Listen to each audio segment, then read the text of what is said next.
Olá, sou Bia Nóbrega e eu estou aqui para compartilhar com você uma visão neutra a respeito dessa reportagem do Fantástico, a respeito da profissão do coach e do processo de coaching, suas limitações, suas possibilidades.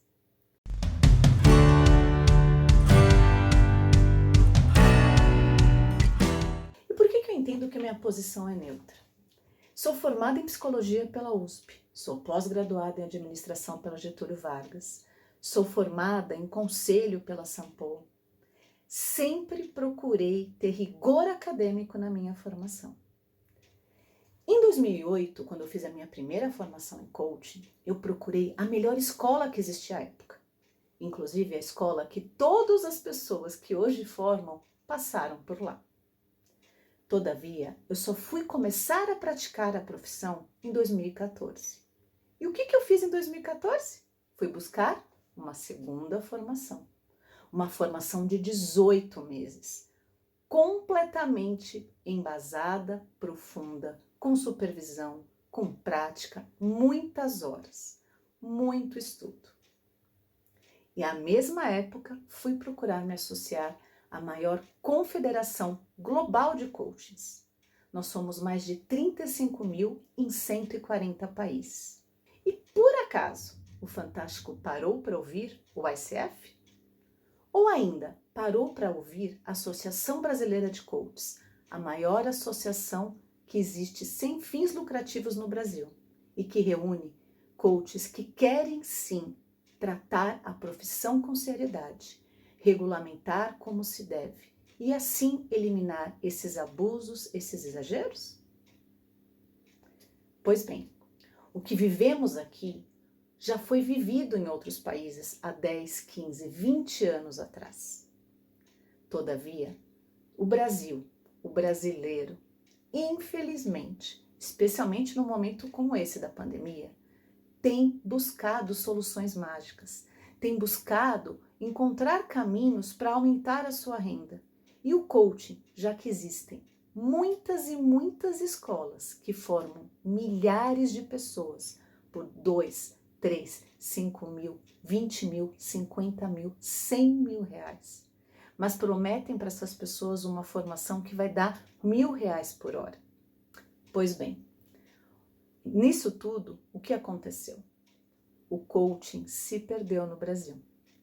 Infelizmente, hoje se promete soluções milagrosas, fórmulas prontas, e o coaching de verdade não é nada disso.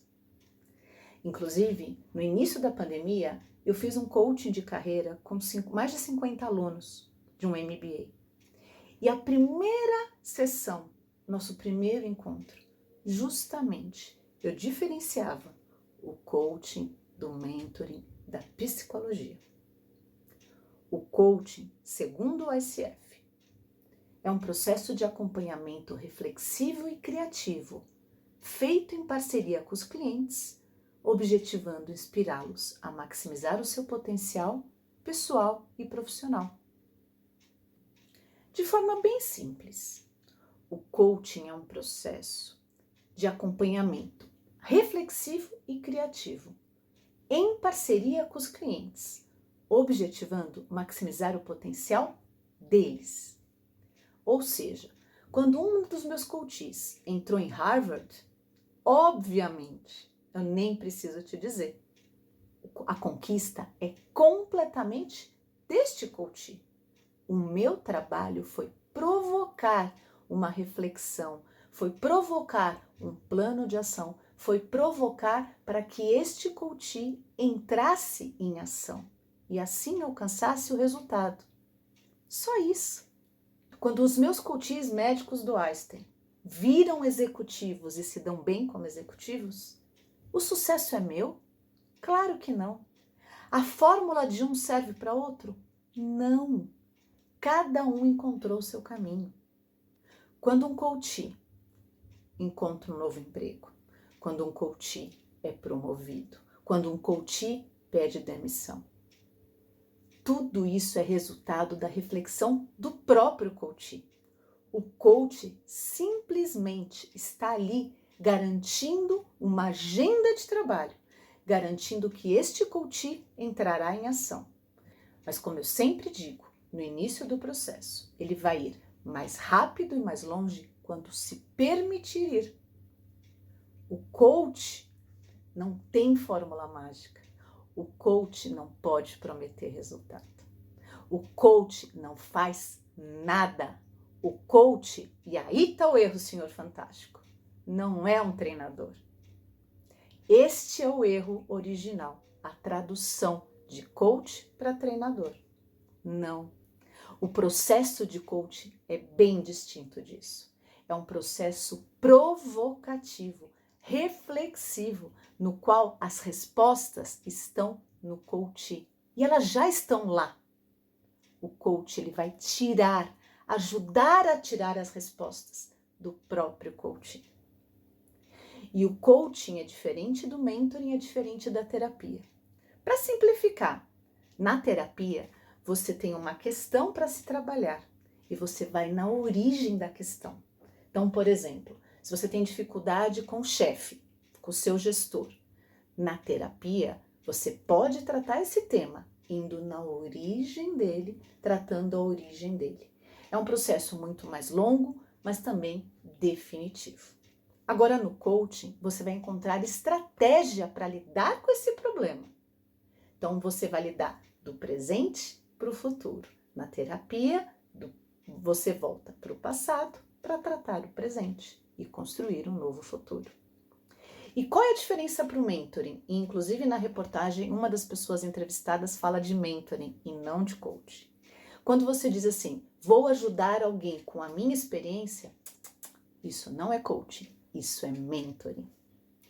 Portanto, gostaria de deixar claro para você que o coaching, sim, verdadeiro, o processo bem feito, com um profissional bem qualificado, traz muito resultado.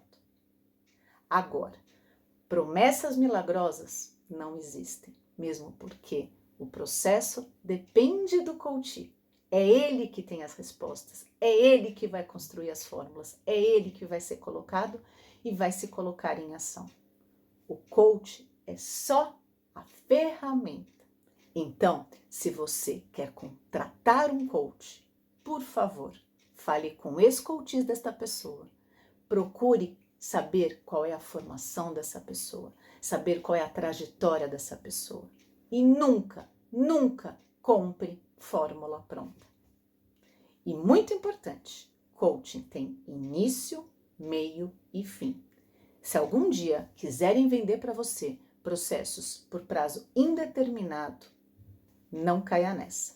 Isso é interesse comercial descarado. Processo de coaching tem início, meio e fim. Lembre-se disso, pois você é que tem que alcançar o resultado num prazo determinado e após seguir a sua vida muito mais dono de si. Antes que eu esqueça, por que eu estou falando isso com você num canal de auto-coaching? Porque em 2015, quando eu participei deste livro, eu batalhei para o meu capítulo ser auto-coaching, sem interesse comercial algum, pois eu acredito que a principal ferramenta do coaching, que é a pergunta, você pode fazer processo, sim, sozinho, com o apoio de outras pessoas. Claro que o processo de auto-coaching não substitui um processo feito por um coach, mas ele ajuda e muito com a principal ferramenta, a pergunta. Tanto é que eu editei este livro que te ajuda de forma guiada a trabalhar todas as áreas da vida, com perguntas diárias, durante 29 dias para cada área da vida. Eu acredito no processo de coaching, feito com profissionais qualificados, que tenham um código de ética a cumprir. Portanto, inclua também esse item na sua lista. Se você for procurar um coach, procure um coach que esteja associado a alguma entidade sem fins lucrativos que supervisione este profissional. Enquanto não tiver regulamentação, não se engane. Invista em profissionais qualificados, com boas recomendações e que cumpram o código de ética. E assim, seja a melhor pessoa que você puder ser. Gratidão!